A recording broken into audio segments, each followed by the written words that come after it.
Ayan, what is up mga kapitbahay, no? Mayroon tayong isang subscriber no nagtatanong po sa akin. Nagtatanong po siya sa akin, ano nga ba ang mga covered ng CompTIA kapag kumuha ka ng CompTIA A+ or Core 1 and 2, ano nga ba ang loob nun? Okay, so ito mga kapitbahay, swerte ng mga tropa nating kapitbahay na nagtatanong sa akin. Meron dito tayong book ng CompTIA A+ Core 1 and 2 na iniwan ng isa nating office mate na nag-aaral ng CompTIA. Yan, naiwan niya yung book niya. Kaya ipapasilip ko sa inyo kung ano ang mga kasama doon sa CompTIA A+ na matututunan mo kapag kumuha ka ng certificate ng A+.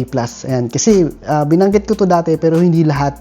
Pero ito, para ma-inspire kayo or para magkaroon kayo ng idea kung gusto ba nyo talaga kumuha ng CompTIA A+. Okay? Si CompTIA A+, Core 1 and 2, ano po to? Kung gusto mo talaga na maging malupit as a technical support or a tech support, pwede kang kumuha nito. Okay? Kung gusto mo ng ganong trabaho. Okay? Kung gusto mo naman ng network engineer or gusto mo ng matuto talaga as a networking, pwede kang mag-CCNA. Kasi dito sa CompTIA A+, halos lahat basic troubleshooting and user support. Ito, madalas to. End user support, desktop support, kasama na po lahat dito. Kapag nag-apply ka sa company, tech support or technical support, kapag mayroon kang ganito, 90%, 95% na matatanggap ka kapag may pinakita kang certificate nito. Kasi ang loob nito, halos lahat nandun. Alright? For end user support or technical support. Okay? So, inyo po, pasilip ko sa inyo. Let's go. Ayan. Kanya mapapansin mga kapitbahay. Ayan o. Ayan o. Ray-Ban. Ayan, ito yung libro ng CompTIA A+. Ayan, halos lahat nandito. Basic networking, basic technician support, basic ultimong networking. Ayan. Wait lang Ayan o. Saan ba yung table of content nito? Basic laptop troubleshooting, technician. Ayan, technician. Ayan. Ports. Ayan. Introducing to IP, yan o. Halos lahat nandito. Tapos, pag napasa mo to, DNS, tapos, yan, LDAP, SMB, HTTP, lahat ng ports, ayan, nandito po lahat. Tapos, meron din ditong yan o, nandyan lahat o.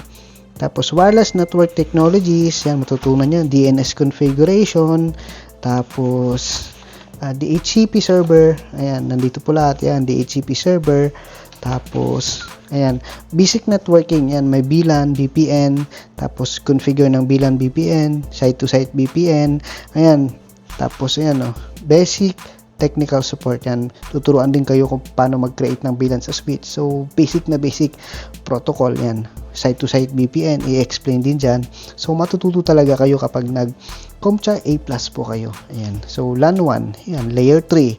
So, meron pa nga dito, Layer 3 switches, network devices.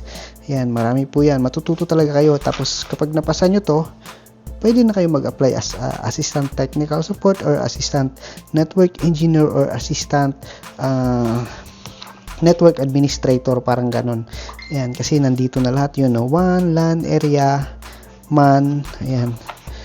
Halos lahat, laktawan na lang natin. Ayan, peripherals, cables, storage cables, yan, yun, mga ports, yan, anong klaseng mga connections yan, tapos subnetting, yan, dami, mga kapitbahay, multifunction devices, halos lahat, yan, ano na lang natin, code, zero days attack, security, preventing, Windows recovery environment, lahat ng support ng end user support. Ayan, WAP3, wireless security. Yan meron pa nga dyan Linux command, meron din dito Linux, basic Linux, kung paano mag-install, paano magbago ng rules, paano magbago ng group policy, magbago ng mag-mount, mag-apt, yan, dami po, Linux, basic Linux configuration. So, matututo din kayo ng Linux. Alright. Yan, maraming dinagdag Dati dun sa amin, may konting wala pa rito Pero sa ngayon, nandito na lahat. Hindi ka na, halos lahat ma-familiarize ka. Ayan, Windows Remote Management. Meron pang Windows Server dito. Router, firewall, VPN connector, third-party tools, SSH, Ayan, mapping. Ayan, nandito lahat. Ayan, no? Ayan. Change management, continue. Ayun, no? Backup, pull backup, managing backup, mag-read. Ayan, managing type. Ayan, basic configuration talaga. Wireless channel encryption, Cisco or not Cisco, yan, no? Networking, supply chains attack, business email, corporate compromise, security, ARP, ayos lahat. Basic networking, basic end user supports. Ayan, no? May nakalagay pa nga rito. Linux command talaga, yan, no? Subnetting, basta halos nandito lahat mga kapitbahay. Kaya pag nag-CompTIA A+ ka, medyo magiging confident ka na as a technical support or end user support or assistant network engineer. Pwede na rin to, no? Yung sa CompTIA A+ na to, na Core 1 and 2 certification. Alright, so yan yung code. Yan, no? Nakalagay na nga rito, core competency for IT support excellence, hardware components, networking fundamentals, and software troubleshooting. Yan po yung matututunan nyo. Okay? So, kapag natutunan nyo lahat or napasan nyo tong CompTIA A+ na to, so, very good ka na. Pwede na. Okay? May panlaban ka na sa pagdating sa pag-apply. Okay? Halos lahat kapag na-familiarize ka na dito, so, kapag na-encounter mo in real world or actual, hindi ka na mabablanko kasi, uy, naaral ko to. Alright? Or nadaanan ko to. Kaya dapat kapag nag-aral ka, makinig kang mabuti, tapos aralin mo mabuti, or intindihin mo ng mabuti, tapos makinig ka sa professor mo kasi sayang bayad. Medyo may kamahalan, nasa 15K yata Computer A+ certification. Okay, pag napasa mo yan, pwede ka na mag-apply.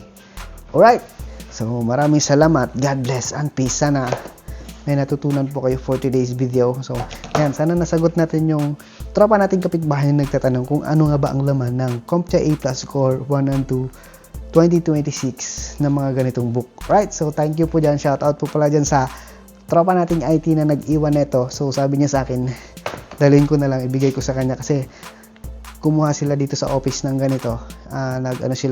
Certification, binigyan sila ng IT department or ng company namin ng training ng ganito para magiging solid po yung support nila dito sa office namin. Alright? So, let's go. Maraming salamat. God bless and peace. Thank you so much. Alright.